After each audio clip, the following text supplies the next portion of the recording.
2020 YSR Congress party అధికారంలో ఉంది. September 2 YSR గారి వర్ధంతి.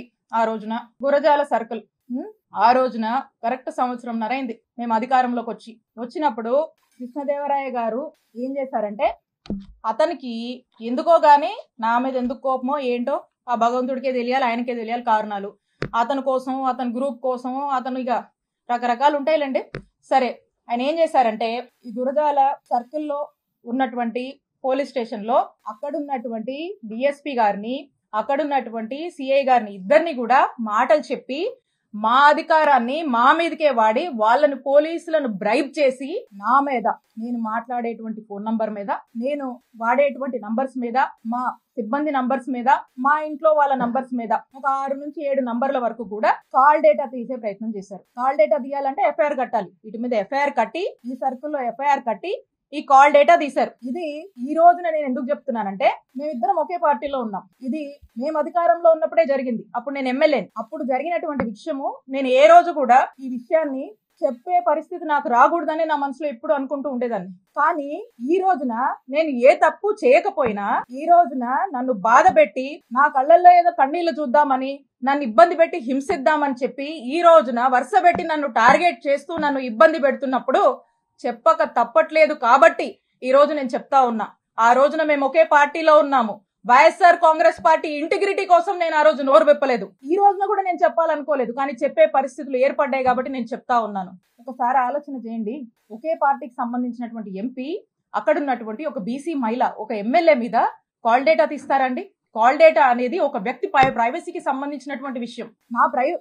నా ప్రైవసీ అంటే నా జీవితం, నా వ్యక్తిగత జీవితంలోకి రావాలనేటువంటి ఎందుకంత నీచపు ఆలోచన వారికి వచ్చిందో నాకు తెలియదు. నేను ఒక్కసారి అడుగుతా ఉన్నాను, ఈ రాష్ట్రంలో ఇంతమంది అన్నల్ని, తమ్ముళ్ళు ఉన్నారు, వాళ్ళని నేను అడుగుతా ఉన్నా, ఒక్కసారి ఆలోచన చేయండి. మీ ఇంట్లో ఒక ఆడపిల్ల ఉంటే, మీ భార్య అయినా, మీ చెల్లి అయినా, మీ అక్క అయినా, మీ ఇంట్లో ఉండే ఆడవాళ్ళ కాల్ డేటా ఎవరన్నా తీస్తే ఏంటండి, మీకు ఎంత బాధ అనిపిస్తుందండి?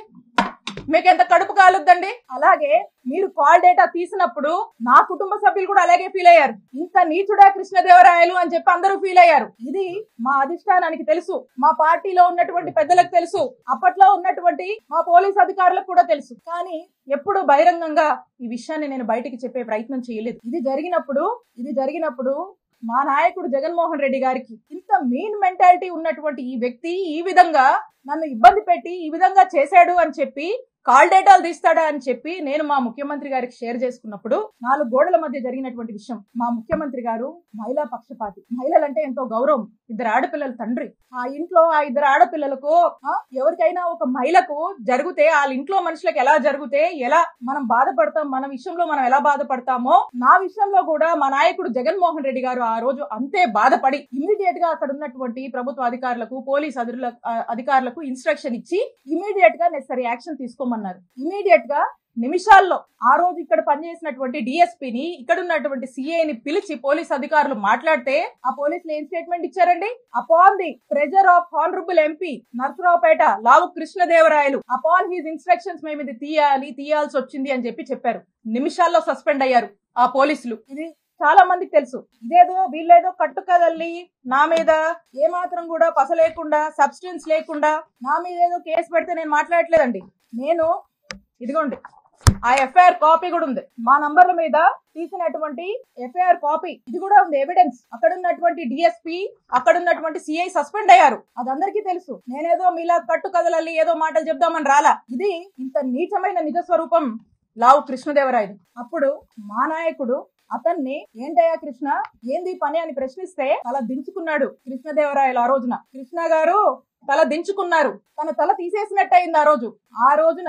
మా నాయకుడు జగన్మోహన్ రెడ్డి గారి దృష్టిలో ఇతను చేసినటువంటి ఈ తప్పుడు పనికి, ఒక మహిళా ఎమ్మెల్యే కాల్ డేటా తీసినటువంటి తప్పుడు పనికి, అతను ఆ రోజున మా నాయకుడిలో కృష్ణదేవరాయలు అనే వ్యక్తి మీద నమ్మకం కోల్పోయాడు, అతను చేసిన తప్పు వల్లే. మా ఇంట్లో కూడా నాతో పాటు తోడబుట్టిన వాళ్ళు ఉన్నారు, మహిళలు ఉన్నారు. మా ఇంట్లో మహిళలకి ఒక న్యాయం, బయట మహిళలకు ఒక న్యాయం భావించే వ్యక్తిని నేనైతే కాదు. అది తమరు గుర్తు పెట్టుకోవాలని చెప్పి తెలియజేస్తా ఉన్నాను. రెండో విషయం, ఏదో ల్యాండ్ విషయం అని చెప్పి మాట్లాడారు. ఏదో విశాఖపట్నంలో ఏదో ల్యాండ్ ఉంది, అది మాట్లాడటం జరిగింది. అమ్మ, మేము 45 సంవత్సరాలుగా 1977 నుంచి విజ్ఞాన విద్యా సంస్థ నడుపుతా ఉన్నాం. ఈ 45 సంవత్సరాలు పైగా ఉన్న ప్రయాణంలో ఆంధ్ర రాష్ట్రంలో కాదు దేశం మొత్తం ఎక్కడా కూడా ఆంధ్ర రాష్ట్రంలో కాదు దేశం మొత్తంలో ఎక్కడా కూడా గవర్నమెంట్ కి మేము రిక్వెస్ట్ పెట్టి మాకు ల్యాండ్ అలాట్ చేయండి అని చెప్పి ఒక్క దగ్గర మేము ల్యాండ్ అలాట్ చేయించుకున్న దాఖలాలు ఉంటే దయచేసి మీడియా మిత్రులకు చూపించాలి, అయితే బయటకు తీసుకొచ్చి చూపించండి. తప్పకుండా 45 సంవత్సరాలు ఎప్పుడు కూడా మేము ఎక్కడ ఏ గవర్నమెంట్ దగ్గర నుంచి కూడా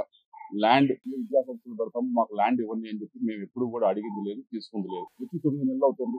అమరావతిలో చాలా మంది ఇంకా మాకంటే కూడా అక్రెడిటేషన్ తక్కువ ఉన్న వాళ్ళు కూడా స్కూల్స్ కానీ యూనివర్సిటీస్ కానీ పెట్టుకుంటామని చెప్పి ల్యాండ్ కోసం అప్లై చేస్తున్నారు. నేను ఇప్పటిదాకా చూసుకోండి, ఎక్కడికన్నా ఏ ఆఫీస్ దగ్గరికి వెళ్ళి చూసుకోండి, ఇప్పటిదాకా నేను ఒక అప్లికేషన్ అమరావతిలో నాకు ల్యాండ్ ఇవ్వండి చెప్పి పెట్టింది కూడా లేదు.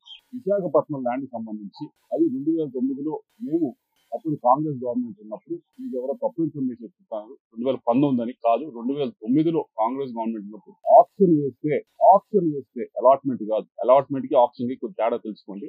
ఆప్షన్ వేస్తే ఫెయిర్ ఆప్షన్ లో మిగతా వాళ్ళతో పాటు మేము ఆప్షన్ లో పాల్గొని హైయెస్ట్ రేట్ అప్పటికి ఇప్పటికీ ఎడ్యుకేషన్ ఇన్స్టిట్యూషన్ హైయెస్ట్ రేట్ పెట్టి తీసుకున్నది మేము. కాబట్టి ఒకసారి ఎవరో మీకు బ్రీఫ్ చేస్తా ఉన్నారు, వారిని డేటాను సరిగ్గా ఇవ్వమని చెప్పి కోరుతా ఉన్నాం. ఇవన్నీ కూడా ఈ రెండు విషయాలు కూడా ఎందుకు మాట్లాడారు, ఎవరు మాట్లాడిచ్చారో నాకు తెలిసి వారి గురించి కూడా చివరిలో నేను మాట్లాడతాను. అయితే ఈ రెండు విషయాలు కూడా ఒకటి క్యారెక్టర్ అసోసియేషన్ చేసే ప్రయత్నం మీది డేటా గురించి ఫోన్ డేటా గురించి ఏదో మాట్లాడి, రెండవది ఈ ల్యాండ్ ఇష్యూ చేసి మనం టాపిక్ ఎలాగోలా డైవర్ట్ చేద్దామనే ప్రయత్నం మీరు చేస్తూ ఉన్నారు. కానీ అసలు విషయం గురించి మాట్లాడుకున్నాం. మూడో విషయం, 3 ముక్కలు ఉన్నాయి కదా, మూడో విషయం ఏదైతే ఈ క్రషర్స్ దగ్గర డబ్బులు తీసుకున్నారు అనే దాని మీద మీరు చెప్పారట. నేనేదో కేసు పెట్టించాను, రెడ్ బుక్ లో ఉంది, దాన్ని తీసుకొని ఈ కేసులు చేస్తా ఉన్నారు, ఈ 9 నెలల నుంచే పెట్టారు. అమ్మా మీరు మరి చూసారో లేదో నేను మీడియా మిత్రులు కూడా ఇస్తాను, దాని తర్వాత ట్విట్టర్లో కూడా షేర్ చేస్తాను, అందరూ కూడా చదువుకోవచ్చు. ఇది స్టేట్మెంట్ ఎవరు ఇచ్చారంటే పి జాషువా ఐపీఎస్ ఆఫీసర్. ఈయనకి